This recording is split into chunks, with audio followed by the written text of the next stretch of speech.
Director general Lahore development authority Tahir Farooq की ज़ेर सदारत LDA रिसोर्स जनरेशन बारे इजलास मुनक्कद हुआ। इजलास में टाउन प्लानिंग विंग के तमाम डायरेक्टर्स की कारकर्दगी का जायज़ा लिया गया। इजलास में चीफ टाउन प्लानर 1 और चीफ टाउन प्लानर 2 ने अपने अपने एरिए की रिपोर्ट पेश की। इजलास में DG LDA ताहिर फारूक ने हदायत की कि रवां माली साल के अख्ताम से कबल हर सूरत रिकवरी के अहदाफ हासिल किए जाएँ। कमर्शियल फ़ीस के नादहिंदगान के खिलाफ सख्त एक्शन लिया जाए। अहदाफ के हसूल यकीनी बनाने के लिए LDA टाउन प्लानिंग विंग की टीमें हफ्ते के रोज़ भी काम करें। DG LDA ताहिर फारूक ने कहा कि रिसोर्स जनरेशन के लिए अफसरान तमाम तर वसाइल बरूएकार लाएँ। गैर कानूनी कमर्शियल सरगर्मियों की रोकथाम के लिए तमाम डायरेक्टर्स बाकायदगी से एक्शन लें। चीफ टाउन प्लानर्स अपने अपने एरिए की कारकर्दगी रिपोर्ट रोज़ाना की बुनियाद पर पेश करें।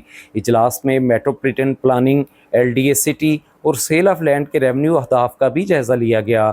DG LDA ताहिर फारूक ने डायरेक्टर ऑक्शन को आइंदा माली साल का ऑक्शन कैलेंडर रवां हफ्ते पेश करने की हदायत की। इजलास में chief town planner 1 Asaduzzaman, chief town planner 2 Azhar Ali, chief metropolitan planning Faisal Qureshi, director finance Kashif Imran, director auction Ali bin Suhail, director LDA city town planning wing के तमाम डायरेक्टर्स ने शिरकत की।